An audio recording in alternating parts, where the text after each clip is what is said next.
Graça e paz, amado líder, amada líder, quero passar para você agora as instruções do estudo que será aplicado nessa semana na nossa célula. Sermão que foi pregado pelo pastor Emerson no culto das 19 horas, também pregou no culto das 11 horas lá no Shopping Aurora. E a título de introdução, nós temos aqui duas questões para serem compartilhadas. A primeira é: como se deu o começo da igreja que você está? E o intuito aqui é levar as pessoas a conhecerem um pouquinho da nossa história. A nossa igreja começou em uma casa, aqui na rua Sergipe, em uma época bem distante, 80 e poucos anos, e o momento era muito difícil. Alguns grupos de presbiterianos vieram para o Paraná em busca das terras férteis do Paraná, que estava sendo desbravado, era um sertão. E reuniam em uma casa, a casa do seu Bilarmino Faria e também da dona Olívia Faria. A igreja começou a crescer e eles tiveram que derrubar uma parede que era de madeira, utilizando essas tábuas para fazerem bancos para que os cristãos presbiterianos pudessem se reunir e congregar. A cidade era bem primitiva, não haviam ruas asfaltadas como as que nós temos hoje, e as pessoas iam, às vezes até descalças, chegavam lá, lavavam os pés e aí que colocavam os seus calçados, porque a dificuldade era muita. O transporte em lombos de animais, em carroças, mas esses obstáculos não impediu o povo de congregar, de ser edificado. De tempo em tempo vinha um pastor para dar atos pastorais aqui, fazer o batismo, ministrar a ceia.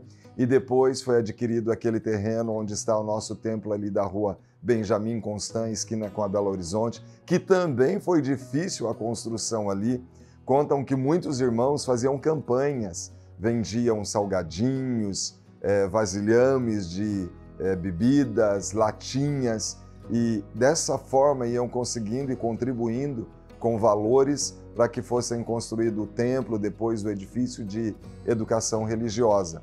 Quando viemos aqui para onde está a nossa igreja hoje, esse local também foi adquirido com muito esforço, muitas pessoas contribuindo com as campanhas do metro quadrado e de acordo com as suas possibilidades e doando de si, dons, talentos, mas também as contribuições financeiras para que nós chegássemos na igreja que somos hoje.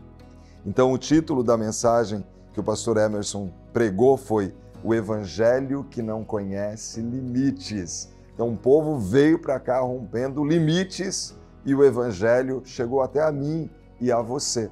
Hoje nós temos um local confortável, uma boa estrutura para os ministérios e tudo isso é fruto de alguém que esteve aqui semeando, que caminhou por longo tempo e eu e você podemos ter a oportunidade de agora, com a tocha nas nossas mãos, transmitir com ousadia, rompendo limites. A outra pergunta que está aqui é: quais são as marcas da nossa igreja? Nós somos uma igreja amorosa, nós temos unidade, nós somos uma igreja acolhedora, nós somos uma igreja bíblica.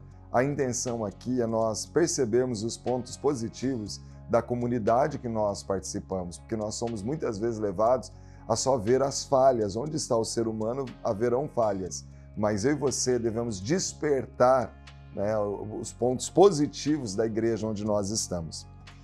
A introdução, nós temos dois textos básicos. Então, Filipenses 1, capítulo 1, versículos 1 a 11, e depois Atos 16, versículos 9 a 15, ambos tratando da igreja de Filipos. E a introdução, então, está assim: Paulo começa essa carta elogiando a igreja de Filipos. É uma igreja tão preciosa que o apóstolo diz que tinha saudades deles. Filipos era uma colônia de Roma, portanto uma cidade que se destacou em sua época.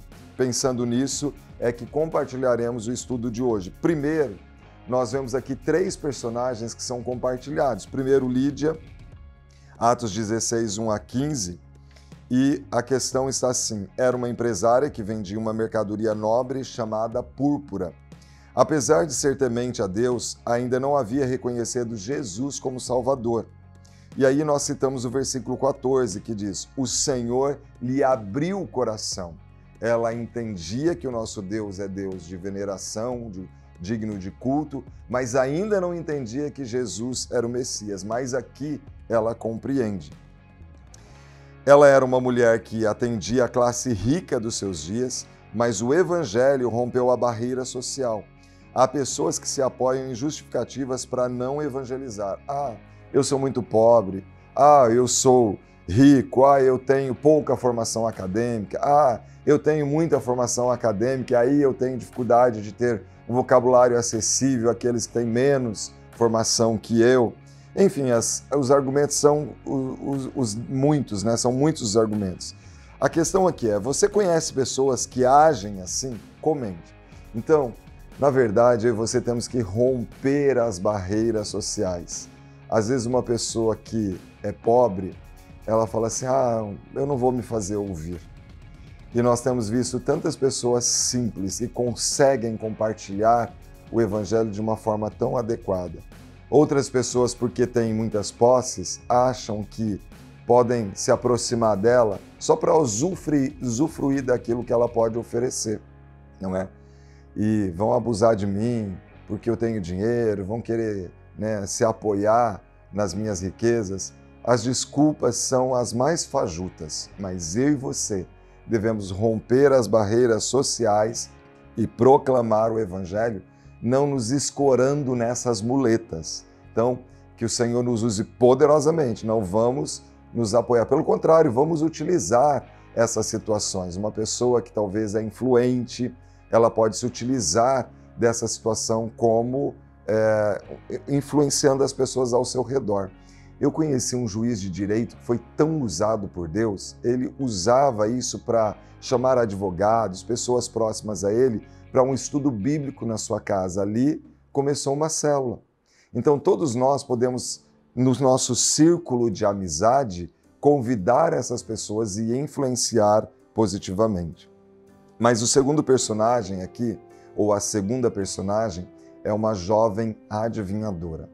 O texto diz que essa mulher, ela dava grandes lucros aos seus patrões, porque imagina, né? Se ela pode prever futuros, ela pode proporcionar aos seus patrões grandes lucros. Diz o texto assim: essa jovem adivinhava muitos fatos e, como resultado, os patrões obtinham grandes lucros, mas a adivinhação era fruto de possessão demoníaca. Olha só. Não diz que ela não adivinhava o futuro, diz que ela estava possessa de um espírito de adivinhação. Olha que coisa terrível. E aí diz assim, há muitas pessoas que pautam a sua vida em adivinhações. Muitas vezes correm atrás dessas coisas como crianças agitadas. Essa atitude demonstra maturidade espiritual? Compartilhe. Claro que não, né? Essa atitude não demonstra maturidade espiritual. Nós temos visto pessoas que parece que sentem coceiras nos ouvidos. Elas ouvem que tem aqui uma profetisa, um profeta, num lugar, no outro, ficam correndo para todo lado. Não crescem na fé. A nossa maior revelação é a palavra de Deus. E eu e você devemos ter como alicerce a palavra. Como diz o apóstolo Paulo, escrevendo a segunda carta aos Coríntios, no capítulo 4, prega a palavra. Quer seja oportuno, quer não, corrige, repreende, exorta, com toda longanimidade e doutrina. Pessoas podem até ter vivência e experiência, mas a nossa vida não pode ser pautada na experiência, porque experiência cada um vai ter a sua. E aí nós vamos ficar querendo que reproduza em nossa vida a experiência do outro. E Deus, ele não está formatado para agir sempre do mesmo modo. Nós podemos ser encorajados, sim. O Deus que age na vida do irmão vai agir na minha vida. Mas o nosso manual, a nossa única regra de fé e de prática é a palavra.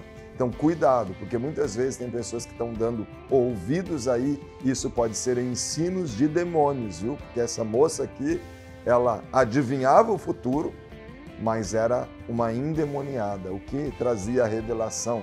E o direcionamento não era o Espírito de Deus, era algo demoníaco. Por isso, a palavra é inerrante.